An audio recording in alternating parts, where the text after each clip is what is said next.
Salut, salut. Alors, du coup, je fais cette vidéo parce que ça fait un moment que je suis dans le formol. Ça fait 5-6 ans que je suis dans le formol, que je fais plus grand chose. Et c'est pareil, ça fait 5-6 ans que j'essaie de trouver quelqu'un pour m'aider à écrire un bouquin. Parce que il m'arrive quand même pas mal de choses incroyables dans une vie pour quelqu'un qui fait rien d'illégal. Et donc du coup, ça fait un moment, c'est peut-être 2-3 ans que je cherche et j'arrive pas à trouver. En tout cas, j'arrive pas à trouver quelqu'un qui veut écrire l'histoire entièrement. J'ai trouvé des gens qui voulaient raconter l'histoire d'un côté ou de l'autre, c'est-à-dire il y a des gens que ça intéressait de raconter la répression policière, la répression de la justice, de l'État, tout ça. Mais ça ne les intéressait pas que je raconte, par exemple, je me suis fait arrêter par des infiltrés en cagoule, par des policiers qui étaient derrière moi. Il y avait des policiers à 500 mètres, ils balancent une grenade au milieu entre eux et nous on est derrière une barricade à Notre-Dame-des-Landes. Du coup, je me dis, ils sont cons parce que nous, on ne va pas avancer quand on protège la barricade. Au bout d'un moment, ils vont forcément se retrouver dans la lacrymogène. Ce que moi, je ne savais pas à ce moment-là, c'est que derrière moi, il y avait 6 ou 7 flics infiltrés. Donc du coup, moi, j'arrive, je vais raconter un peu l'histoire. J'arrive, il doit être 11h, midi, un truc comme ça. Je me réveille, je suis en pyjama, on me dit on attaque le Far West. Enfin, la police attaque le Far West. Donc du coup, je chope ma caméra, je tombe sur un petit vieux en voiture, je lui dis oh, ils attaquent le Far West, tu veux pas m'emmener? Hop, je monte dedans, il m'amène. Là, j'arrive, il y a une centaine de personnes cagoulées, prêts à défendre la barricade. Donc je passe ces 100 personnes, je reconnais des gens, ah salut, salut, ça va, ça va. Et puis je passe la barricade, et devant cette barricade, il y avait une dizaine de gars, de meufs, qui balançaient des cailloux sur la police. D'ailleurs, j'ai discuté il n'y a pas longtemps avec quelqu'un qui m'a dit que quelqu'un avait vu l'arrestation dont j'ai subi, que j'ai subi. Donc s'il y en a, ça m'intéresse de discuter avec eux. Et donc du coup, moi, je m'avance devant les 10 personnes pour avoir un bon plan de la police qui arrive, quoi. Parce que quand tu zoomes, faut pas trop bouger. Et puis j'entends enculé, machin. Je vois des cailloux passer au-dessus de ma tête, mais les flics sont à 500 mètres, ils touchent up, quoi. S'ils balancent des cailloux à 50 mètres, c'est tout, quoi. Et d'un coup, je me fais arrêter par derrière, traîner sur 25 mètres sur le sol. Donc là, quand je me fais traîner sur le sol, je comprends l'utilité de la lacrymogène. La lacrymogène servait aux deux groupes, les infiltrés d'un côté, les gardes mobiles de l'autre, à faire la jonction et du coup à donner les gens qu'ils avaient chopés. Donc moi, les infiltrés m'ont filé aux gardes mobiles, qui m'ont, dans la nuage lacrymogène, qui m'ont passé entre leurs jambes en me mettant des coups de pompe dans la gueule au passage. Donc je suis arrivé au camion avec une tête comme ça.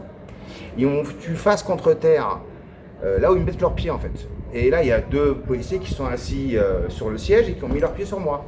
Et du coup, là, il y a un gars qui arrive avec des dreads, parce qu'il avait une cagoule, mais ça se voyait qu'il avait des dreads. Et il dit, voilà, moi je suis arrivé à 14h à la vacherie, j'ai pris contact avec les chefs ou les plus violents, ce qui est complètement fou, parce que moi je dormais, et j'étais pas à la vacherie. Et donc du coup, il raconte, voilà, et hop, il se barre et il repart dans la forêt. Donc moi... j'arrive au tribunal pour violence avec arme sur agent. Moi j'ai rien fait, hein. Moi je filme. Donc, mais quand j'ai quand même pris 4 mois de prison avec sursis, interdiction de 6 mois du territoire du 44, 7 mois je crois, ça va par 7. Et donc du coup, quand je raconte ça à la personne qui voulait m'aider à écrire le livre, elle me dit oui c'est bien, l'histoire elle est bien, mais il faudrait pas dire que c'est la police qui vous a attaqué par derrière. Je dis pourquoi? C'est pas possible qu'ils ne sont pas arrivés en hélicoptère en mode Mad Max, quoi, tu vois. GIGN, non, ils étaient cagoulés, ils avaient des frondes et ils balançaient des cailloux sur la police en les insultant. Donc, et du coup, moi j'ai des trucs à redire sur tout en fait.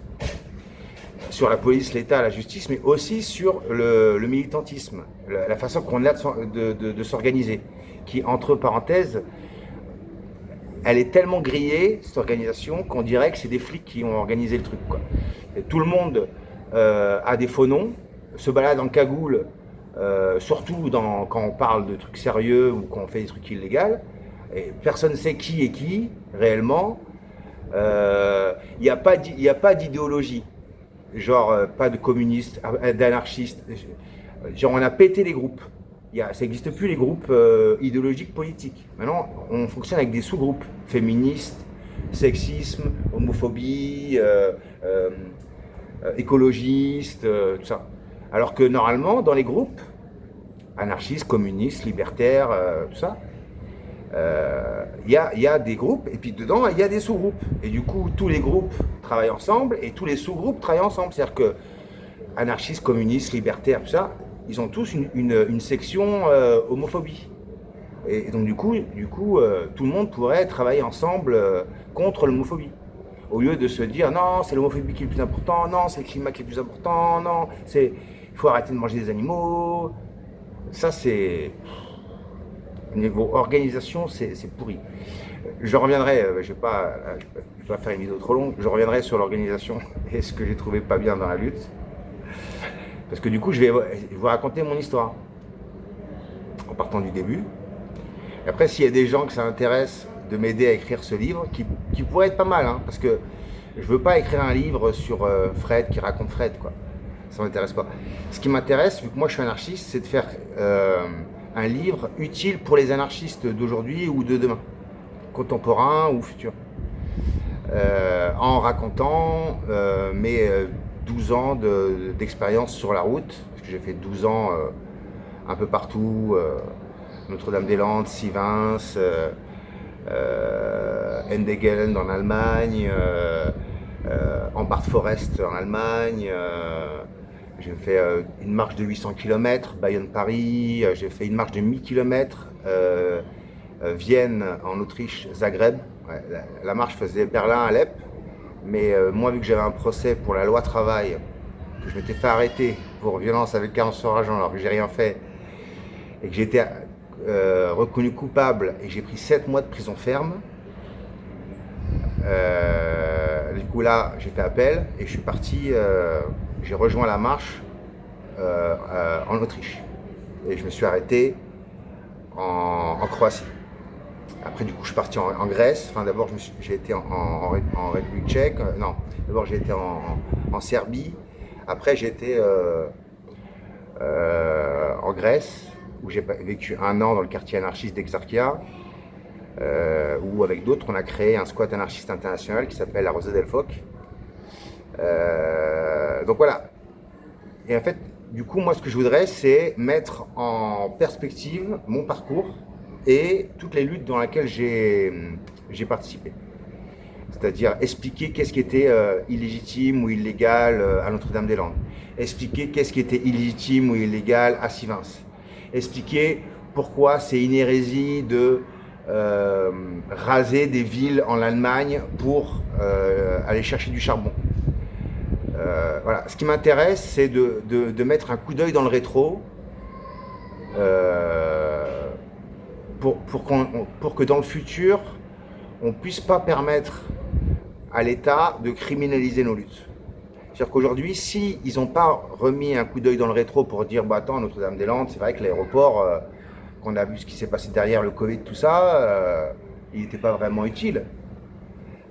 Se dire que tiens, le barrage de Sivins, c'est vrai qu'il y avait des conflits d'intérêts, que tous les petits maires du coin faisaient partie du conseil général du Tarn, mais faisaient aussi partie du conseil général de l'eau du Tarn, qui faisait aussi partie du conseil de la CACG, l'entreprise qui a été mandatée 13 ans plus tôt pour faire une étude de sol, pour savoir est-ce qu'il y a besoin d'un barrage. 13 ans plus tard, c'est cette même entreprise qui est mandatée pour diligenter les travaux.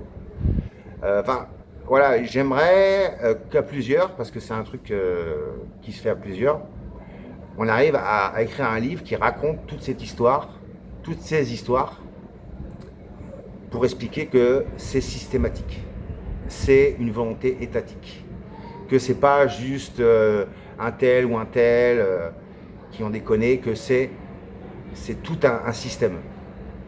Voilà, donc, bon, la vidéo est un peu longue, elle fait 10 minutes. Ceux qui ont été jusqu'au bout, je vous remercie. Déjà, c'est super. Donc ces vidéos, je vais les faire essentiellement pour les gens qui me suivent déjà, pour expliquer un peu mon parcours, tout ça.